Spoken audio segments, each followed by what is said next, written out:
Hello and welcome to Bay Area Innovators. I'm your host, Steve Ispas. Today we are joined by Kevin McGarry. Kevin is an author, public speaker, and ministry leader. He is also the chairman of the Frederick Douglass Foundation of California, as well as the co-founder of Every Black Lives Matter, EBLM. EBLM is seen as a faith and moral-based alternative to Black Lives Matter. Kevin, welcome to our program. Steve, thank you for having me, man. It's a real honor and privilege to be here. Nice. DEI, there's so much hype about it. There's governments, organizations, institutions that, spend so much money to promote DEI heavily. Yet, there's lawsuits being filed for people who complain that the policies of DEI are not fair. What's your take on this? Well, that the DEI is it's sort of purposely amorphic meaning that it continues to evolve, and it has this sort of nebulous feeling about it where you can't really pin it down as to what it is, how it should be implemented, or, what's the net impact that we should anticipate. So the bottom line is DEI is one of those forces right now where a lot of people are feeling compelled to participate, but without little expectation or not really sure what their expectation should be on the other side of it. So it's one of those things that we kind of have to be careful about. We have to do a little bit more research, do a little bit more reading, do a little bit more understanding. Where does it come from? What's the history of it? How do we get to a point where we now think that it's compulsory, it's mandatory, we actually need DEI? Well, why? I mean, what precipitated the whole thing?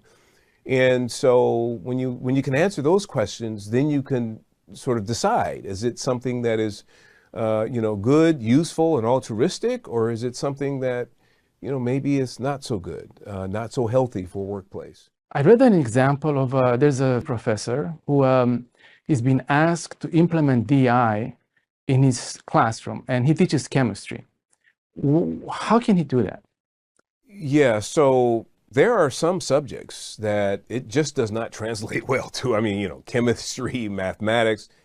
These are things that a professor or teacher are supposed to be teaching, and they have a right answer and a wrong answer, top to bottom. Now, what some teachers and professors have decided to do are really ease the standards, the academic standards and the rigor of the curriculum for these, hard and fast mathematics, physics, biology, because they think that, well, we're not getting the level of participation and the level of academic excellence from, other ethnicities, Black, brown, you name it. And so what we want to do is curve the rigor downward so it becomes more acceptable. So they're easing the excellence within these very complicated subjects to make them cater to those who in their mind are innately at a disadvantage. And that in and of itself is really racial. I mean, it's a racist thought, because it's like, well, how could you determine who are innately incapable of accomplishing whatever subject? We're all human beings. Everybody has equal opportunity to learn, and depending on how you apply the rigor towards subjects, or the personal rigor that somebody applies to a particular subject, that'll determine whether they're excellent students or not. You don't bend it down so everybody just achieves, a certain grade and can be accounted as excellent when indeed they're not.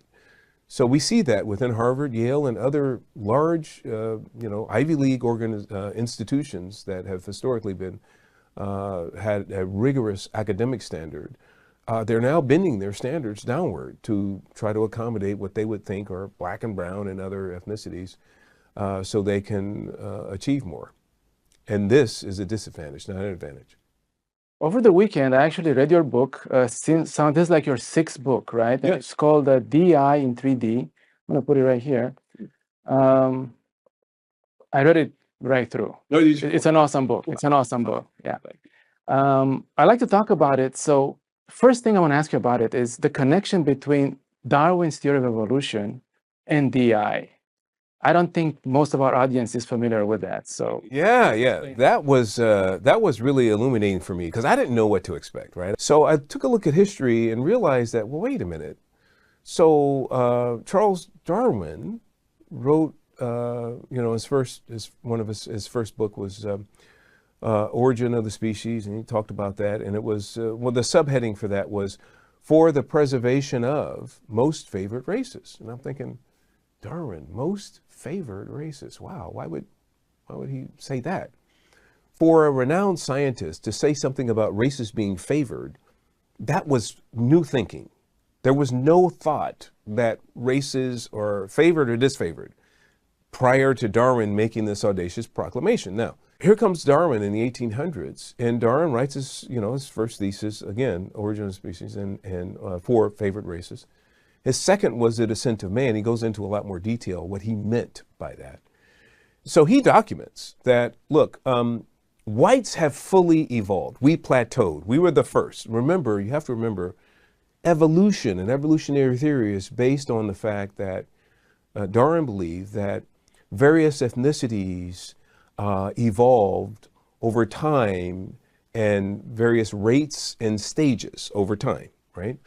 So he said, look, whites evolved first, we plateaued, we're great, white European Caucasians, so we're the gold standard, right? All these other ethnicities came after us. This is Darwin's thinking, right?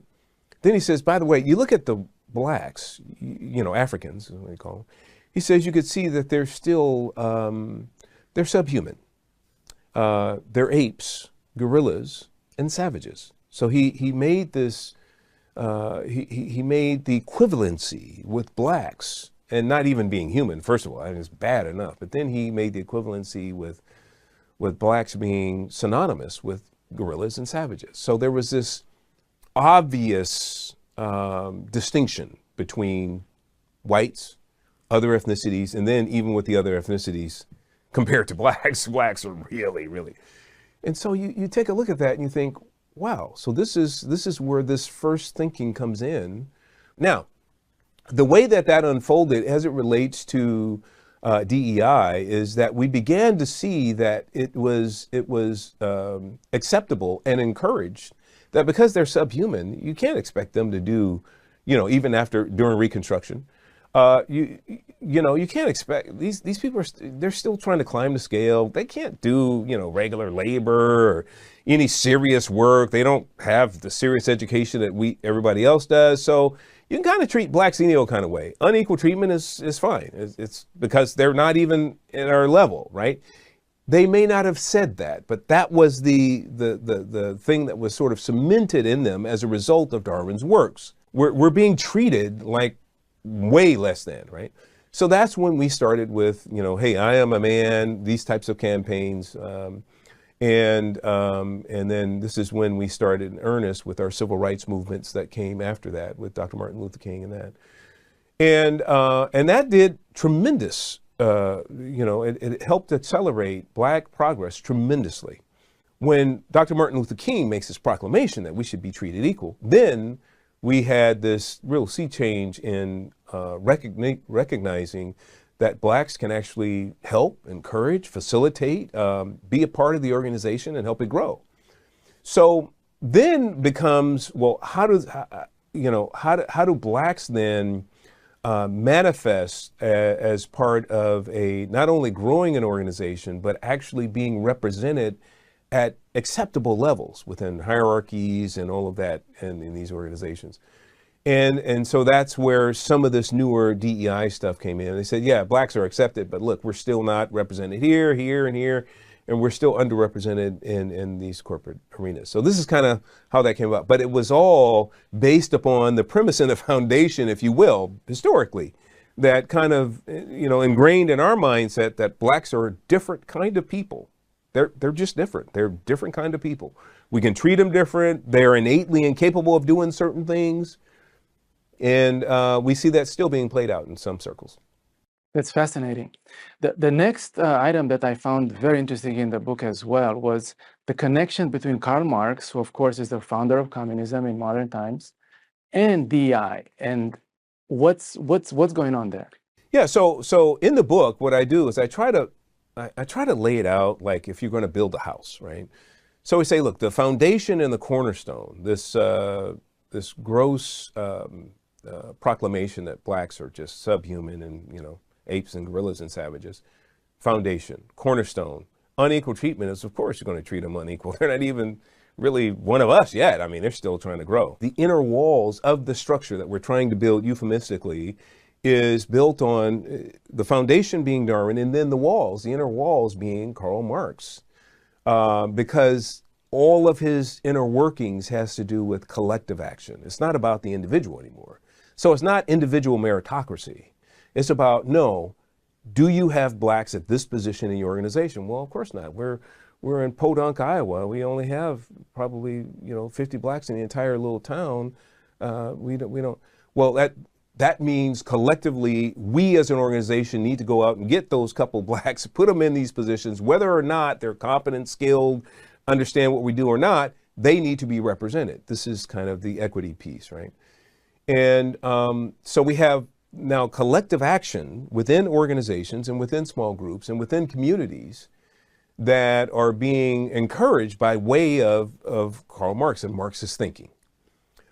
His thinking is, of course, collectively, we can force enough chaos, we could scream loud enough collectively, because our voices are much louder if we can do it collectively and all be on one accord with it. And we can force actions from higher ups. Ultimately, what we want to do, this is Marx thinking, is to collapse organizations so we can usher in our utopia, which is communism, where everybody it doesn't matter whether you're a janitor or CEO, everybody gets the same little $2,000 a month stipend or whatever it's going to be, whatever number you want to pick. So that was Marx's goals. That's still the goal of Marxists today. So the way to do it is just collapse everything, equalize everything, and we just go forward. That's what the level of social conditioning that's going on right now with DEI. The other thing that it's doing is it's providing an opportunity for retribution. So you have a lot of people, ethnic minorities, that are aggrieved because they feel that they never got a fair shot or whatever the case may be.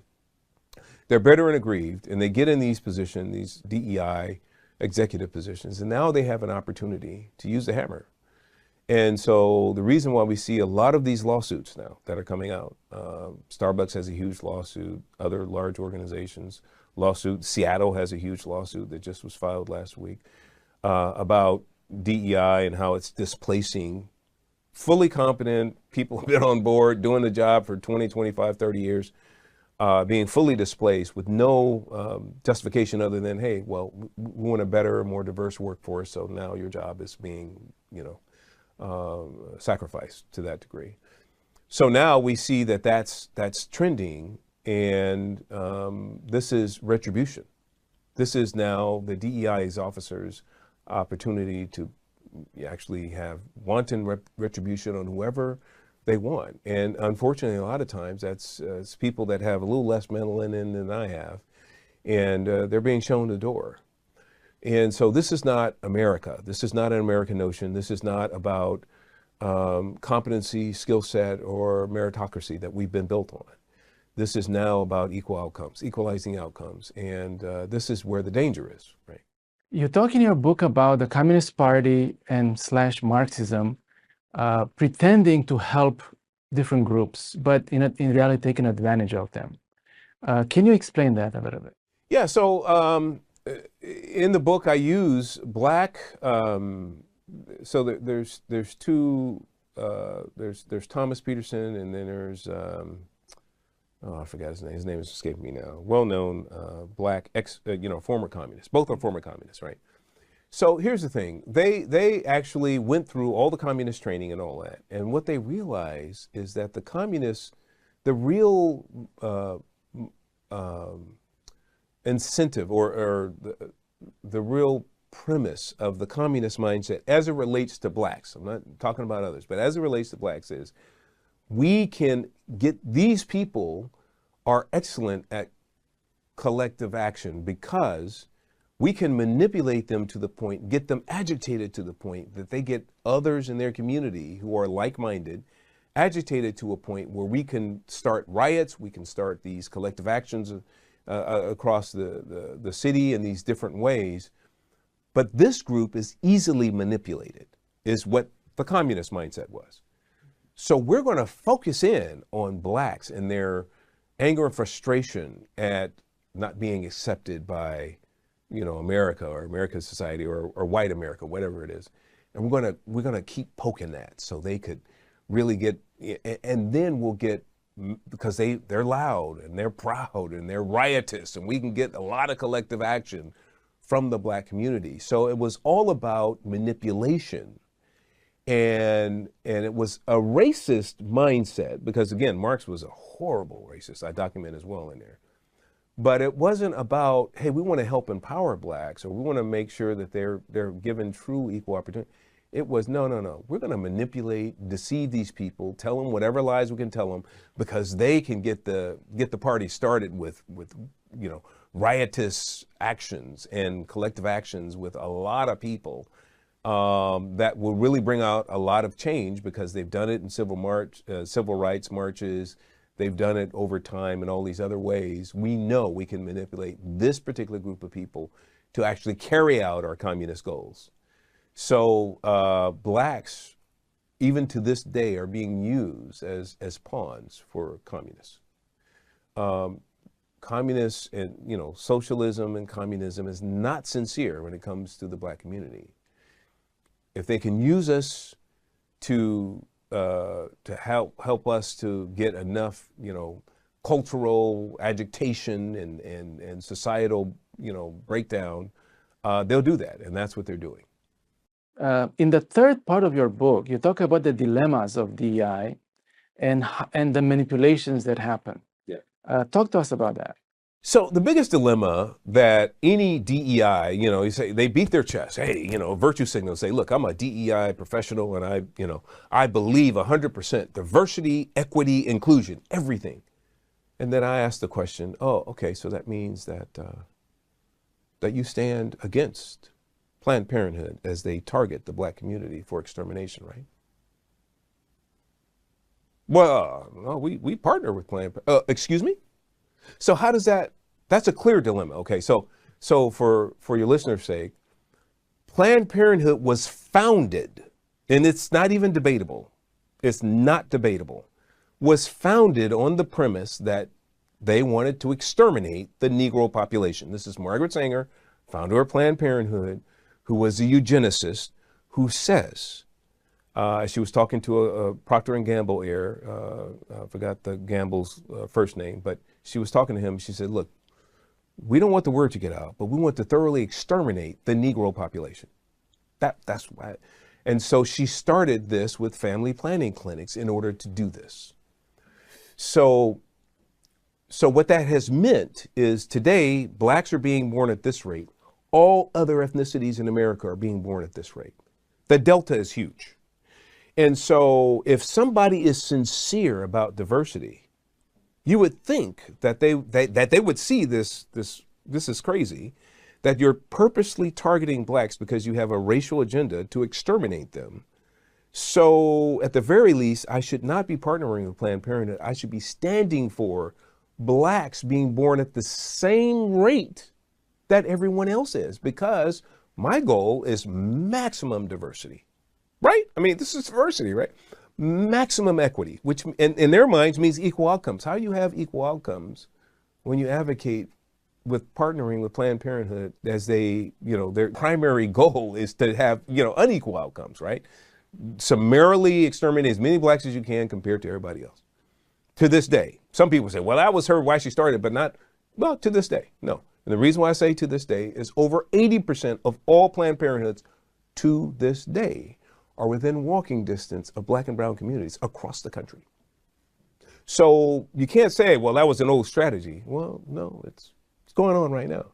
Now, if they wanted to do something about that strategy, if Planned Parenthood says, look, no, that's not, it's old strategy, then I always challenge them and say, okay, great. So that means that you'll go ahead and you'll close down those things that are disproportionately, those clinics that are disproportionately represented in these Black and brown communities.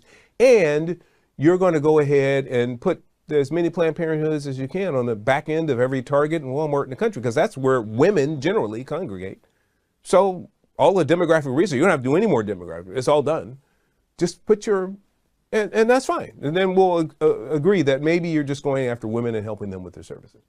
But as long as you have them specifically 80 to 90% strong compared to other ethnicities in Black and brown communities within walking distance, you can't make that claim. So that's where the dilemma is for a DEI executive, right? You can't say you believe in maximum diversity, maximum equity, and maximum inclusion while you partner with an organization that's doing the exact opposite. How do you reconcile that? How do you make sense? Make this for, DEI, Mr. and Mrs. DEI executive, please make sense of this for me.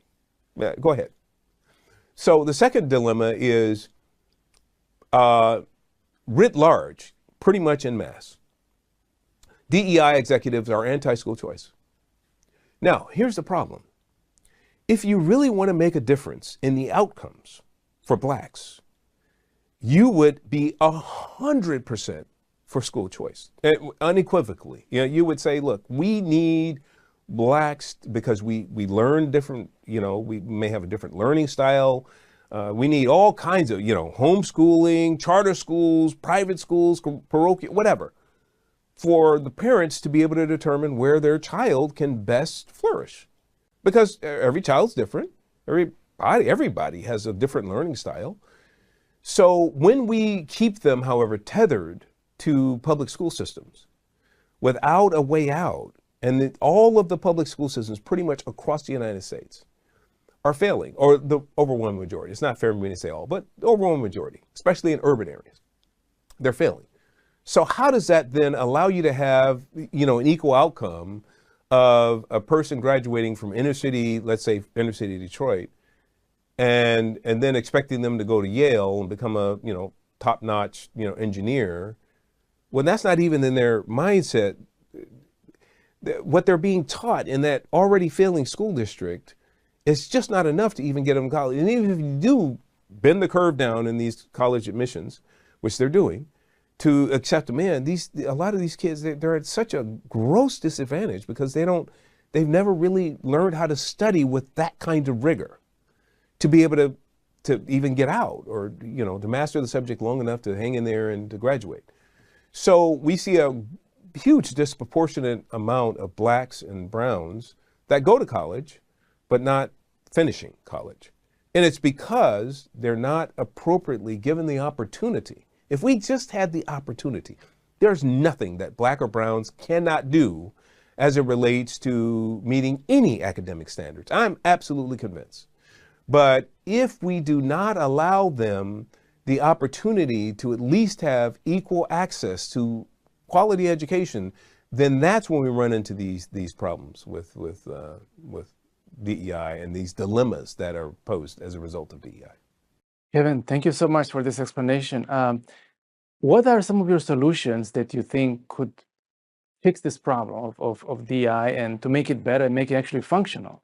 The biggest thing that we can do is do away with the E. So the equity piece, the way that's the nomenclature and the implementation of equity is right now, just in general, is equal outcomes. So we have people in positions of power as DEI officers who are just elevating people based upon their skin color or gender identity or whatever. That we must do away with that. We must be sincere about opportunity, maximizing opportunity.